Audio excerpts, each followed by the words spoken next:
everyone, I'm back with another video. I'd like to say hello, and I want to wish everyone a beautiful autumn season. Today is the first day of autumn. It's the weather's a little bit warmer than I actually wanted it to be, but it's a beautiful day nonetheless.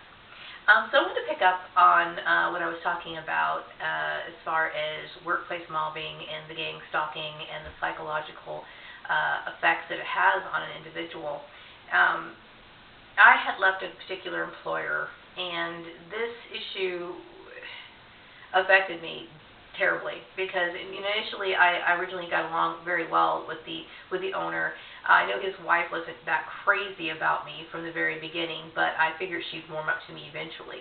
That never happened. I did have a subordinate employee who I feel is responsible for this issue, and that would be Selena Bruce. Selena Bruce was extremely competitive with me. She would apologize, but then basically admit several times that she couldn't control herself. She couldn't help it. And I am highly suspecting her of being responsible for my blacklisting. And, you know, I don't like to throw names out, but, you know, her silence, I know that she's responsible for this because she's not going to say anything. Regardless of that, this is a religious issue, most of it, I suspect, anyway, only because this topic constantly resurfaces over and over again. And I want to say that I'm the kind of person, I am able to work around all kinds of people, different races, different religions, because I'm professional. I try not to say anything that's going to stir the collective pot. What happened at one of my jobs, and I won't say which one, but I'm sure you can figure it out. What happened at one of my jobs was I had hired a temporary employee for a particular season, a seasonal project, and everybody wanted to replace her with me because there was a lot of envy and jealousy going on about competitive behavior. And oftentimes when people are mobbed out of jobs, it's because they are very good at what they do. I've never bragged about my performance or anything, but I just think that my performance was so good that it created animosity among my colleagues. And so this particular person was being praised and, you know, acknowledged and saying that they wanted her to replace me based on religion. And I had made the comment that you cannot hire or base employment on religion. From that point on, I have been bombarded with religious topics, people trying to convert me, people accusing me of being anti-Christian, and this is not the case. I am not anti-Christian. I am not against any religion, and religion is something that can't be enforced. You can't enforce religion. You could try, but, you know, what you're going to end up with is a bunch of insincere people walking on eggshells. You know, just like you can force, there's certain cultures that force women to marry other men that they don't love. But you can't force devotion. You can't force sincerity. You can't force, sincerity. And, you know, it's nothing against Christianity. I think the Bible, I have two versions of the Bible in my home, and I reference them frequently. I just don't feel as though there's any churches that I want to belong to, and that's my business. It is not something that needs to be thrown out among the public, and I certainly shouldn't be discriminated against because of it.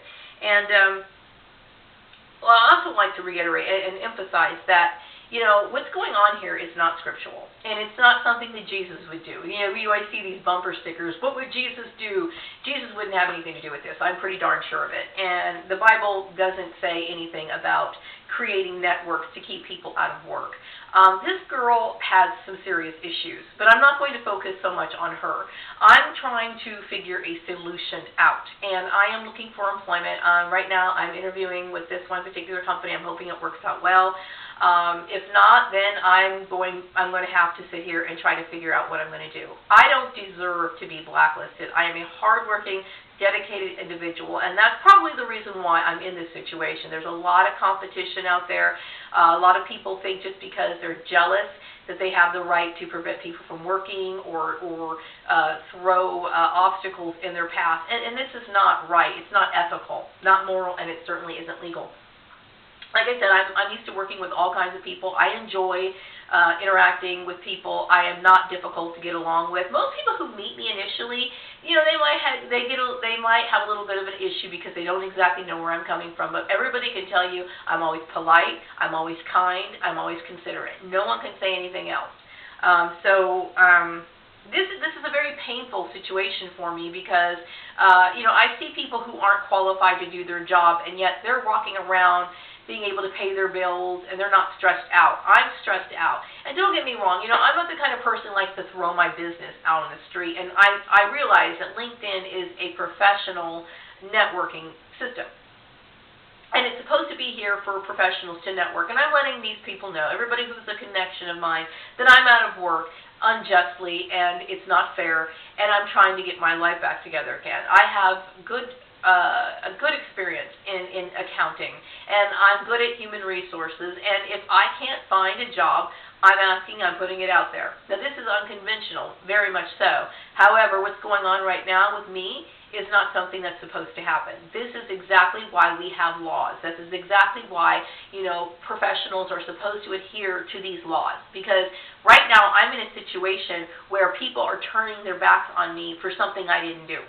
And I didn't do anything. I upheld the confidentiality contract. I minded my own business. I never disclosed any information. I moved on from that issue of harassment, which was bad. It was huge. It was a huge issue. Never said a word about it. Moved on to another company, and the same thing continually happened. This is a continuation of the same harassment issue. And I'm shocked. I am literally shocked. And I just want to get on with my life. I can't believe that these people would stir up so much trouble and continue the trouble, and I'm just sitting here not doing anything. So anyway, back to my relationship with fellow employees. I want to move on. I don't want to continue on raging and being angry and bitter and resentful. I just tried to move on before, and this is what I want to do now. I want to move on more than anything. I just want to get on with my life. I want to pay my bills. I want to get back into school, and I want to finish the rest of my life in peace and tranquility. I don't want to deal with any of the people I used to know, the people I used to work with, and this is no offense to them. If maybe they were a little aggressive, perhaps maybe they feel a little bit remorse of what they've done. Maybe they're sorry and they realize, hey, this is a serious issue. Not only did it affect her, it's affected, our company, all of this stuff. People need to realize what they did was wrong. But I still don't ever want to see them again. Why? Because these people have caused me so much psychological damage that it's not even funny. I can't even think about any of these individuals without feeling sick to my stomach. Because when people put you out of work and then set up job interviews, you go to job interviews that are out of your area, and these people have no intentions of hiring you, they're playing with you. And these are people who claim to love God. What is so funny about putting somebody out of work? It's not funny at all. And Jesus isn't looking down on you with any thumbs up. He's disgusted by your behavior. So please, stop it. I deserve to have a job. I'm a peaceful person. I've never done anything to hurt anybody. Now, going back to how this has affected my family life, if this is initiated by my family, which I highly suspect that it was, initiated by my sibling, what bothers me so much is that an employer would pick the phone up, and actually follow through with no legal documents, all word of mouth, and then think that this is okay, not even referencing, I'm sure something like this is in an employee handbook. Because most of the times employee handbooks do talk about, horseplay and what they call it, hazing, and these kind of jokes that get played on people because they know it can escalate into something bad. I'm sure you've witnessed this several times on the playground. When you were a kid, you see two little boys who are really good friends. They're roughhousing, they're playing, they're slapping each other on the face, and one kid hits the other kid a little bit too hard. And then now, it's not just a playful fight. Now these people are actually knocking each other out. Teeth are falling out, their bloody nose, everything else. When you create issues, even if it's a joke, it can escalate into something big. Now, if my sister's the one who created the issue over at my last employer, how was I supposed to know that? All I know is I have a boss who's saying things to me that he's another race. He's saying things to me about my race, or things that kind of alluding to things that relate to my race. He's being offensive. How am I supposed to know he's not being a racist? I have no idea. These kind of jokes should not be played in the workplace, because I have no idea. Now, I'm suspecting that that's happened. Now, if he really did do that on his own, that's one of the reasons why I left, because I wasn't being treated fairly. I wasn't getting credit for my work. I was working my ass off, getting absolutely no credit whatsoever, getting blamed for things like, for example, I was blamed for workers' compensation report. I had got there and, I was blamed for a workers' compensation issue that occurred a year before I was even there. So that's a part of the mobbing process. What happens in mobbing is you don't get credit for your work. You get blamed for a bunch of things that you didn't do. You get socially ostracized. You're criticized for things, and it becomes a whole sabotage of an individual.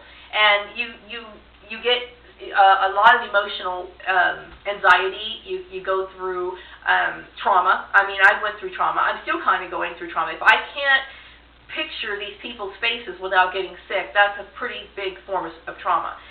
This has affected my life to the point of where, I owe the IRS. I've been on unemployment. I have to pay unemployment. You have to pay taxes on that, And I'm sitting here without a job when I don't deserve to be without a job. And that's what blows my mind. Now, back to this Selena Bruce girl, I don't know what her deal is, but I know that she has some uncontrollable jealousy issues, and she admitted it several times. She acted out on it. If she's participating in my takedown or trying to destroy my life, well, she's done a pretty good job of it.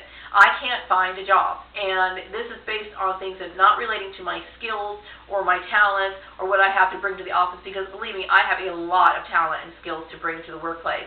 This is based on her envy, and possibly my siblings' envy as well. I have my sibling, and I have, I thought we were close, but, oftentimes siblings have, resentments that they never verbalize, and they have been harboring it for years, and they never talk about it. But does it honestly make sense for a sibling to create issues in the workplace if this is actually the case? I'm assuming, because oftentimes mobbing issues do start with the families. And a lot of times it could be families thinking that the person's a little weird, they're trying to change this person's behavior or whatever.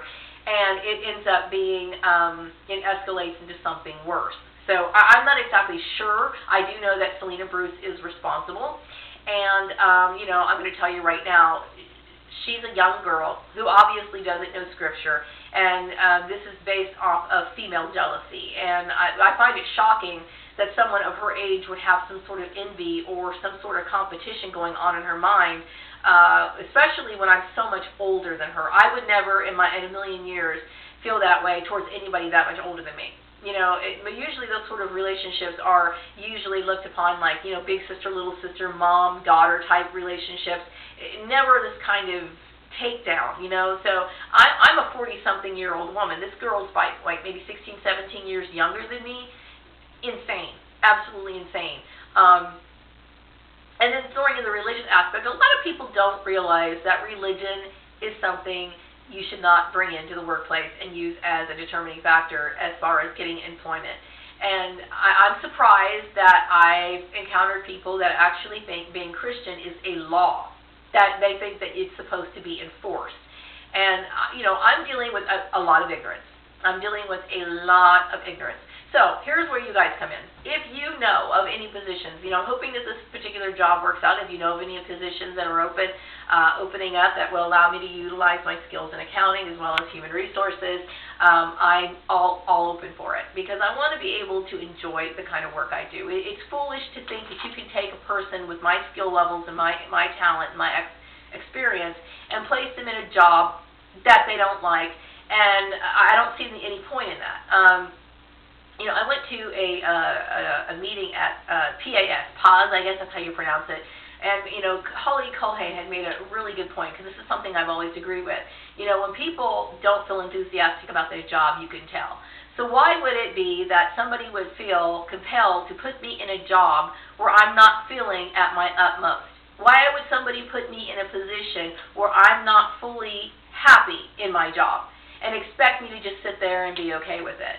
I'm not okay with it. It's not okay to manipulate other people's employment. And I have the right to continue what I was doing and maybe even move further than that. I personally feel as though I have the skills to actually be a general manager and manage an entire operation. I certainly have the business background and the savvy for it. Why shouldn't I? But unfortunately, I was attached to a group of people who wanted to manipulate my employment. That was a bad mistake, and it's obvious something is going on. And I wanted to talk, I am going to make another video about employment agencies and their inadequacies. Yesterday I was contacted by an agency, and I believe it was another bogus one, because he said he was going to follow up with this particular job, and he never did. And you know who you are. And I will be disconnecting from you. I don't need people coming into my life with false hopes and all these issues. I don't need that. I didn't do anything to put myself in this position. These people are the ones who should be blamed. These people should have their jobs taken away, and they should be blacklisted. I'm the one who followed the law. I'm the one who's law-abiding. I'm the one who didn't do anything wrong. I upheld the confidentiality contract, meaning I didn't start any trouble. So all this trouble that was actually started was not done by me, and I'm tired of suffering the consequences for it. I'm going to wrap up this video. I will go ahead and do another video on the unprofessionalism of employment agencies. I'm a little reluctant to name names on that one because there's a lot of people, a lot of employment agencies, and which even more shocking are the employment agencies that claim to be equal opportunity employers, meaning that everything that happened to me with that title is basically that title saying that you're an equal opportunity employer is supposed to ensure that what happened to me wasn't supposed to happen. And so, since it did happen, that just goes to show you how inadequate these people are. And I'm tired of suffering for other people's inadequacies, other people's inability to understand the law, or people's ignorance. And if you think that you're supposed to choose a person's profession, if you think that you can invalidate a person's experience, or you can just find them any old job and put them in it, you're wrong. It's against the law. And an equal opportunity employer should know that. You're held at a higher standard than just some other, job like you walk into. Like some other family-owned businesses, they still have to adhere to laws, but when you say you're an equal opportunity employer, you've got to show that you are, and you didn't. So, anyway, I'm going to end this video. Please forgive me for ranting, but you need to understand the kind of frustration I'm going through. This happens to a lot of good people. I want to thank everybody who has endorsed me for a skill. The last person who endorsed me was Angela Gray. Angela Gray, I don't know who you are, but you know what? I really appreciate it. I think it's sad that after 18 years, I have to rely on other people to acknowledge my skills when I have done so much, and I've always left every employer on good terms, and I find this to be very odd. But you know what? I appreciate what you've done, and I want to thank you all for helping me. Take care, and have a wonderful autumn season. Bye-bye.